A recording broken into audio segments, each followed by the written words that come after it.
এই জন্য নামাজের সময় মাস্ট বি মুসলিম যারা নামাজ পড়তেই হবে, এর কোনো বাদ দেওয়ার সিস্টেম তো নেই। অনেকে চেয়ারে নামাজ পড়েন, মাসলা বলছে একটা, আপনি যদি দাঁড়িয়ে নামাজ পড়তে না পারেন বসে পড়বেন, বসে যদি না পারেন শুয়ে পড়বেন। কোন কারণে বাবুগিরি দেখানোর জন্য চেয়ারে নামাজ পড়া লাগবে আপনার? এই এলাকায় হয়তো সিস্টেম নেই, এটা কুষ্টিয়ায় আছে। আমার মনে হয় এই মাসলা বলা ঠিক হইল না। ঠিক আছে না, আপনি কোন কারণে বসেছেন? সব কাজ আপনি বাইরে করে বেড়াচ্ছেন, আর এখানে এসে আপনার যে সিস্টেম না, এটা যায় না আপনার সাথে। আপনি যদি অপারগ হয়ে থাকেন, বসে দাঁড়িয়ে নামাজ পড়তে পারছেন না, আপনি বসে পড়েন। কথা বুঝতেছেন? বসেও আপনি পারেন না, আপনি শুয়ে শুয়ে ইশারা করেন যে আমি এখন রুকু যাচ্ছি, এখন সেজদা করছি। যদি এইটাও না পারেন, অজ্ঞান হয়ে গেছেন, আপনার নামাজ মাফ। এমনকি মেয়েদের যখন দুনিয়ায় সন্তান আসে, প্রথম যে পানিটা দেখা যায়, এই অবস্থায় যদি সন্তানের মাথা বের হয়ে যায়, বিশ্ব নবী বলেন তোলার ভেতরে ছেলেটার মাথাকে বিছিয়ে দিয়ে মহিলাকে বলো নামাজ পড়তে। এত বড় গুরুত্বপূর্ণ একটা বিধান, যদিও নামাজের এই বিধানটা আমাদের দেশে এখন রাষ্ট্রীয়ভাবে কায়েম নেই, এই জন্য ওয়াজ করা লাগছে। যদি রাষ্ট্রীয়ভাবে কায়েম হয়ে যায়, তখন আর নামাজের ওয়াজ এই দেশে করা লাগবে না। আল্লাহ যেহেতু একটা সুযোগ আমাদের সামনে দিচ্ছে, নামাজ রাষ্ট্রীয়ভাবে কায়েম থাকলে কি শান্তি পাওয়া যায়, ওটা এখনো দেখেননি। আমি বিশ্বের বহু দেশে ঘুরেছি, কিছু কিছু জিনিস আজ করতে পেরেছি।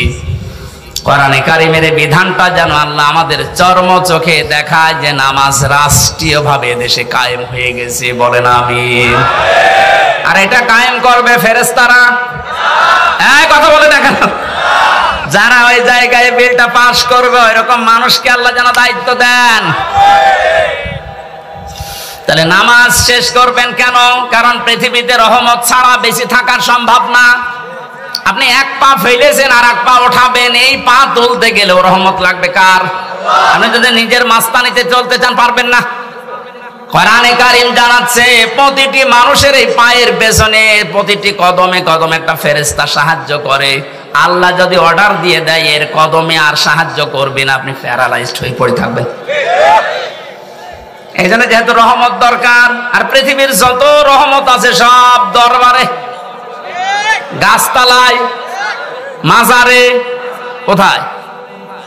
কোরআনে কারিমে আল্লাহ রাব্বুল আলামিন বলেন ফাইদা কুদিয়াতিস সালাতু ফান্তাশিরু ফিল আরদ। নামাজ যখন শেষ হয়ে যায়, এর ব্যাখ্যা করতে গিয়ে আমি ইবনে কাসিরে পড়তে পড়তে পেয়েছি যে তোমাদের জীবনে রহমত দরকার। দুনিয়ার কোন জায়গায় এত রহমত নেই যত রহমত আল্লাহ তার ঘর মসজিদে রেখেছেন। এখানে প্রবেশ করার প্রথমেই মানুষকে বলা লাগে কি? আল্লাহুম্মা আফতাহলি আবওয়াবা রহমাতিকা। হে আল্লাহ, আমি তোমার রহমতের জন্য এসেছি, যত দরজা আছে একটা না আবওয়াব, সব দরজা খুলে দাও। তাহলে মসজিদের জন্য, রহমতের জন্য কোন জায়গা? আরো জোরে। এটা পাওয়ার জন্য মসজিদে যাবেন তো? যত কাজ থাক সব আজান হওয়ার পরে স্টপ। আগে ফরজ নামাজটা শেষ করেন, খুব জরুরি হলে আপনি ফিরে আসেন, এরপরে আপনি আবার কাজে লাগেন। নফল সুন্নত যদি পড়তে না পারেন, সময় যখন পাঠ পড়ে নিয়েন, কিন্তু ফরজ মাফ নেই। মাস্ট বি ফরজ নামাজ মরণের আগ পর্যন্ত ছাড়া যাবে না। কেউ যদি ফরজ নামাজ ছেড়ে দেয়, আল্লাহ বলেন আমি ওর দায়িত্ব ছেড়ে দেই। টের পেয়েছেন কত বড় কথা এটা? আপনি আল্লাহর দায়িত্বেই থাকবেন না। এই জেলায় যিনি এসপি আছেন, পুরা জেলার মানুষকে কন্ট্রোল করার জন্য, নিরাপত্তা দেওয়ার জন্য সরকার তাকে দায়িত্ব দিয়ে এখানে পাঠিয়েছেন।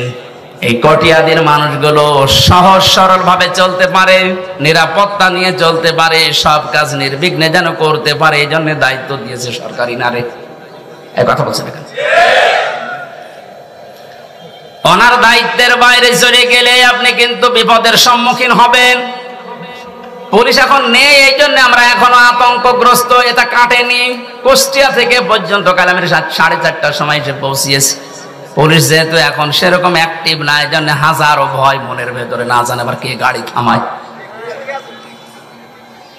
ওনারা যে দায়িত্বে আছে ওই দায়িত্বের ভেতরে আপনাকে থাকা লাগবে, শান্তি স্বস্তি নিরাপত্তা নিয়ে থাকতে পারবেন।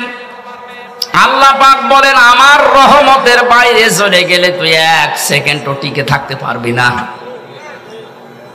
এই জন্য রহমতের জন্য মাজারে যাবেন না মসজিদে? আরো জোরে। মসজিদে বসে থেকে কাজ শেষ তা না, নামাজ ফরজ শেষ, সুন্নত নফল মসজিদে পড়ার দরকার নেই। এই মাসলাটা মনে রাখবেন, সুন্নত নফলের জন্য বাড়ি বা যেখানে বসবাস করেন ওই জায়গা, কিন্তু ফরজ নামাজের জন্য পুরুষের জায়গা মসজিদ। নামাজ শেষ হওয়ার পরও বসে বসে আপনি গল্প করছেন, ফ্যান চালিয়ে দিয়েছেন, কে বিল দেবে কি আপনার বাবা নাকি? এই জন্য এটা জায়েজ নেই। যারা এগুলো করছেন এটা বন্ধ করেন। না, দিনের কোন শিক্ষা নেওয়ার জন্য তালিম নেওয়ার জন্য বসে আছেন সেটা আলাদা। তাছাড়া মেয়ে বিয়ে দেবেন, ধান লাগাবেন জমিতে, এই নিয়ে আপনি গল্প শুরু করেছেন নামাজের পরে মসজিদে ফ্যান ছেড়ে দিয়ে। আমার দাদা একটা গল্প বলছিল শিক্ষার জন্য।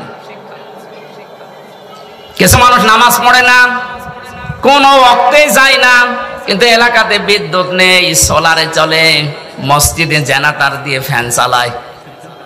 লোকজন যে বলছে মুয়াজ্জিন সাহেব আমরা নামাজ পড়বো না, এশার নামাজ পড়ে মানুষ যখন সব চলে যাবে চাবি দিয়ে দেবেন, ফজরের আজান দিতে আসবেন চাবি নিয়ে নেবেন, অসুবিধা নেই, আমরা ফ্যান ছাড়া আমাদের খুব কষ্ট হচ্ছে। মুয়াজ্জিন বলছে এমনি এমনি দেব, ঠিক আছে, মাসে আপনাকে গোপনে আমরা 4 জন মিলে 2000 টাকা দেব, ঠিক আছে। এশার নামাজ পড়ে সব বাড়ি চলে যায়, ওরা আসে রাত 9:30 10টায়। মসজিদে প্রবেশ করে মানুষ 4 জন, ফ্যান দিয়েছে 10টা। ফ্যানের নিচে যাদের ঘুমানোর অভ্যাস নেই, ওরা যদি একবার ফ্যান পায় ঘুমাবে না মরে যাবে? মরে গেছে। এমন ঘুম, একবার ফজরের সময় মুয়াজ্জিন এসেছে, আজান দেবে, যে লাইট দিয়েছে দেখেন নাউজুবিল্লাহ, কারো কাপড় ঠিক নেই, ওদের মাঝখানে দাঁড়িয়ে চিল্লানি দিয়েছে। মসজিদে থাকা জায়েজ নেই। রাত বাদ করে ওটা বলছে মুয়াজ্জিন সাহেব কি ফতোয়া দিলেন, মসজিদে থাকা জায়েজ নেই মানে? হ্যাঁ, মসজিদে থাকা জায়েজ নেই, ফতোয়া দেন, দলিল কি বলেন? দলিল কি? আমি নিজে দেখলাম। কিসের দলিল দেব? কোন দলিল লাগবে না, বিনা দলিলে হারাম। নামাজ শেষ হওয়ার পর আপনি কোন কারণে আল্লাহর ঘরে বসে বসে সময় কাটাবেন, কি দায়িত্ব আপনার? এই জন্য আল্লাহ আয়াত নাযিল করে জানালেন নামাজ শেষ, ছড়িয়ে যা, ছিটিয়ে পড়। আবতাগু মিন ফাদলিল্লাহ, আল্লাহর অনুগ্রহ, ফজল কোথায় পাওয়া যায় সেখানে দৌড়িয়ে যা। এই যে ফজল মানে রিজিক, ফজল মানে, এখানে মসজিদ থেকে বের হওয়ার সময় মানুষ দেখবেন বলে আল্লাহুম্মা ইন্নী আসআলুকা মিন ফাদলিকা, হে আল্লাহ আমি তোমার কাছে চাই ফজল, অনুগ্রহ, রিজিক। কিন্তু শব্দের দিকে খেয়াল করলে যেটা দেখা যাচ্ছে, আল্লাহ কিন্তু নামাজের আগে ওয়াজকুরুল্লাহ দেননি, যে নামাজ পড়তে গেলে আল্লাহর জিকির বেশি বেশি কর নেই। কর্মজীবনে যে, বাস্তব জীবনে যে, প্র্যাকটিক্যাল লাইফে যেন আপনি আল্লাহর জিকির, আল্লাহর স্মরণ মসজিদের চাইতেও বেশি করেন। এই জন্য ওয়াজকুরুল্লাহ কাসীরা দিয়েছেন। আয়াতের এই দ্বিতীয় অংশটুকু আমাদের দেশে আজ 100 ভাগ কায়েম করা লাগবে। মসজিদে গেলে মানুষ আল্লাহকে কম বেশি ডাকে বা ডাকবে, এটা স্বাভাবিক, কিন্তু কর্মজীবনে যে অধিকাংশ মানুষ আমরা ভুলে যাই। কুষ্টিয়ার বড় বাজারে একবার তেল কিনতে গিয়ে একবার দেখি একটা লোক তেল মেপে দিচ্ছে, আর ওই যে কি দিয়ে মেপে দিত, কোটা দিয়ে, প্রত্যেকটা একটু করে কম দেয়। কিছু বললাম না। ওই লোকটা যখন চলে গেল, কাছে গিয়ে বললাম মুরব্বি, মাথায় টুপি দিয়ে আপনি কি কাজ করলেন? এ কাজ করা আপনার ঠিক হয়েছে? কিছু কথা বলার পরে আমারে ধমক দিয়ে বলছে বেশি বোঝো। টুপিটা খুলে ফেলে দিল, পকেট থেকে একটা সাদা টুপি বের করে বলছে এটা আমার নামাজ পড়া টুপি, আর এটা তেল বেচা টুপি। বলেন তো কোথায় আছে? আমি শুধু হাসির জন্য বলছি না, বাস্তবতা এইটাই। ওই যে নামাজে স্মরণ করেছিল যে টুপিটা মাথায় দিয়ে, ওই টুপিটা মাথায় দিয়ে যদি ওর কর্মজীবনে আল্লাহকে স্মরণ করতো, প্রতিবার একটু একটু করে কম দিতে পারতো। কোরআনে কারিমের জন্য জানিয়েছে ওয়াইলুল লিল মুতাফফিফিন, আল্লাযীনা ইযা তালু আলান নাসি ইস্তাগফুন। ধ্বংস হয়ে যাক ওই মানুষগুলো যেই মানুষগুলো ওজনে কম বেশি করে, নেওয়ার সময় বেশি নেয়, দেওয়ার সময় কম দেয়।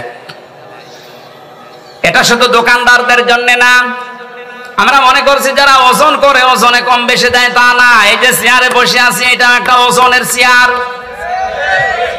এখানে যে যেখানে আছেন ওই জায়গায় আপনার ওজন আছে।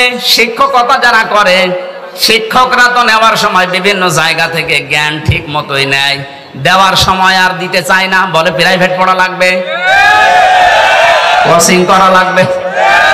এই যে নেওয়ার সময় ঠিক মতো নিলেন, দেওয়ার সময় আর ক্লাসে দিতে চান না, তখন আলাদা ক্লাস। আপনি আল্লাহর বরদোয়ার শামিল।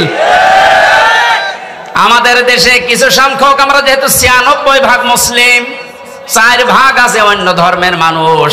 নবীদের হাদিস অনুযায়ী তারা আমাদের কাছে আমানাত। এই কথা বলেন না কেন? তাদের সম্পর্কেও কিন্তু ওজন হবে কিয়ামতে। আপনি তাদের সাথে ব্যবহার কি করেছিলেন? তাদের যে দায়িত্ব, ওটা যদি অমুসলিম প্রতিবেশী হয়, কিয়ামতের দিনও কিন্তু আপনার দরবারে মামলা দিতে পারবে, আল্লাহর দরবারে। যেহেতু ওনারা সংখ্যায় কম, আমরা অনেকে এখন ধোয়া তুলেছি যে সংখ্যালঘু। সংখ্যালঘু না, এই শব্দটা বলা যায় না। কিসের সংখ্যালঘু, সংখ্যাগুরু? এদেশে যারা জন্ম নেবে তারা এই দেশের নাগরিক, বৈধ। কথা বলুন। সুতরাং সংখ্যালঘু সংখ্যাগুরু বলে এদেশে কিচ্ছু নেই। একটা বিশৃঙ্খলা তৈরি করার জন্য কিছু মানুষকে দিয়ে এই কাজ ওরা করাচ্ছে। হিন্দু ভাইরা যারা আছেন, খ্রিস্টান বা অন্য বৌদ্ধ যারাই আছেন এদেশে, যাদের জন্ম, আমার যেমন অধিকার আছে, আমি 96% তাতে কি, আপনি 4% থেকে আপনার ঠিক ওই রকমই অধিকার আছে। আপনার ধর্ম আপনি 100% নিরাপত্তা নিয়ে পালন করবেন, কোনো বাধা নেই। বাধা যে দেবে তারে প্রতিহত করা ফরজ। ওনাদের সাথে ভালো ব্যবহার করা ইবাদত। আকুলু লিন-নাসি হুসনা। আল্লাহ বলেন আকুলু লিল-মুসলিমিনা হুসনা। মুসলমানের সাথে হাসি মুখে কথা বললে সওয়াব হয় না। লিন-নাস, মানুষের সাথে হাসি মুখে কথা বললে সওয়াব হয় সাদকা দেওয়ার। হিন্দু কি মানুষ না? খ্রিস্টান মানুষ না? এজন্য ওনাদের সাথে মানুষের মতো আচরণ করা লাগবে। এটা একটা ইবাদত, এটা কর্মজীবনে এটার একটা কর্ম। আমাদের এই এলাকায় আছে কিনা জানি না, আমাদের এলাকাতে অত হিন্দু নেই। এই এলাকায় যদি অমুসলিম কেউ থাকে, আপনারা মুসলিম বেশি, তাতে কি, তাদের সাথে আচরণ করা লাগবে, কারণ এটা একটা ওজনের স্তর। কিয়ামতে এইটাও পাল্লায় মাপ দেওয়া হবে। এমন কোন কাজ যেন আমরা না করি যে এই কারণে আবার ধরা খেয়ে যাচ্ছে। বিশ্বনবী জানিয়েছেন, কোন এলাকায় যদি অমুসলিমরা থাকে তারা তোমাদের কাছে আমানত। ওদের উপর যদি অত্যাচার করো বিনা কারণে, কিয়ামতে আমি নবী তোর বিরুদ্ধে মামলা দায়ের করব, ওর পক্ষ নিয়ে। এখানে এলাকায় যদি এরকম কিছু করে থাকেন, নামাজ পড়ছেন, রোজা রাখেন, পাগড়ি মাথায় দিয়ে আসেন, কিন্তু ওদের অধিকারগুলো আপনি নষ্ট করেন, ওদেরকে ভীতি সন্তুষ্ট হয়ে রাখেন না, কিয়ামতে আপনি নবীর মামলার আসামি হবেন। নবী শেষ পর্যন্ত ওই হিন্দু লোকটার পক্ষ নিয়ে, ওই খ্রিস্টানের পক্ষ নিয়ে আপনার বিরুদ্ধে দাঁড়াবে। নবী যদি আমার বিরুদ্ধে দাঁড়ায়, আল্লাহ মাফ করে দেবে। এই বিবেকটুকু কাজে লাগে না? কখনো ওদের অধিকারগুলো যেন নষ্ট না হয়। ওদের পূজা প্রবণ যা আছে পাহারা দিয়ে করানো লাগবে। যদি ওদের ইবাদতে কোনো বিঘ্ন হয়, আপনি দায়ী থাকবেন কিয়ামতে। আল্লাহ আমাদের বোঝ দান করুন, বলেন আমিন। আযকুরুল্লাহ, এই জিকির বলতে শুধুমাত্র সুবহানাল্লাহ সুবহানাল্লাহ না, যেখানে যেই বিধান আছে আল্লাহর, ওই বিধানটা ওখানে পালন করে দেখানোর নাম হচ্ছে জিকির। ওসি সাহেবের জিকির কি? ওনার সামনে একজন মানুষকে ধরে কনস্টেবল পিটাচ্ছে, ওনার কিছু বলাও লাগবে না। উনি যদি চেহারাটা নিয়ে সামনে দাঁড়িয়ে বলে, ওই বেটা কি করিস, ওই এমনি বেঁচে যাবে। তাহলে ওই জায়গায় ওনার জিকির কি? ওখানে যে খালি ওনার চেহারাটা দেখানো, এই বেটা কোন কারণে এর উপর অত্যাচার করিস, এটা ওনার জিকির। এটা ওনার কি? ওনার এই সুবহানাল্লাহ সুবহানাল্লাহ করার দরকার নেই, ওর চেহারাটাই জিকির। যে যেই পর্যায়ে আছেন তার নিচে যারা আছে তাদের প্রতি দায়িত্ব পালন করা আল্লাহর জিকির। আল্লাহ এই জিকির গুলো বেশি বেশি করার কথায় আয়াতে জানিয়েছেন, যদি তোমরা করতে পারো লাআল্লাকুম তুফলিহুন, আশা করা যায় তোমরা সফল হবে। তুফলিহুন শব্দের ব্যাখ্যা আধুনিক ভাবে মুফাসসিরিন ইকরাম করেছেন। এই যে স্মার্ট বলি আমরা, স্মার্ট বলি না, ডিজিটাল বলি আমরা, এই শব্দগুলোর বাংলা অর্থ এটা দাঁড়ায়। এই জন্য আমরা যদি ডিজিটাল, স্মার্ট আরো যা আছে এগুলো যদি উপহার দিতে চাই শান্তি, স্বস্তি, নিরাপত্তার বাংলাদেশ, এই আল্লাহর জিকির, আল্লাহর আইন, আল্লাহর স্মরণগুলো খুব বেশি বেশি করা লাগবে আমাদের প্র্যাকটিক্যাল লাইফে। আল্লাহ আমাদের তৌফিক দিন, বলেন আমিন। মা বোন যারা এসেছেন, আপনাদের জান্নাতে যাওয়ার জন্য বিশ্বনবী মাত্র 4টা কাজ দিয়েছিলেন। 5 ওয়াক্ত ফরজ নামাজ পড়া, রোজা রমজানে রাখা, নিজের শরীরকে পর্দায় রাখা, বিশেষ করে 14 জন পুরুষ থেকে 14টা পুরুষ বাদ দিয়ে বাকি কোন পুরুষের সামনে গেলে মুখমণ্ডল, হাতের কবজি, পায়ের পাতা বাদ দিয়ে পুরা শরীর আপনাকে ঢেকে রাখা লাগবে। 4 নম্বরে স্বামী যাদের আছে তাদের জায়েজ কথাগুলো শুনে আপনি তাকে খুশি রাখবেন। জান্নাতের 8টা দরজা আপনার জন্য খোলা থাকবে, যে কোনো দরজা দিয়ে আপনি প্রবেশ করতে পারবেন। আল্লাহ আমাদের তৌফিক দিন।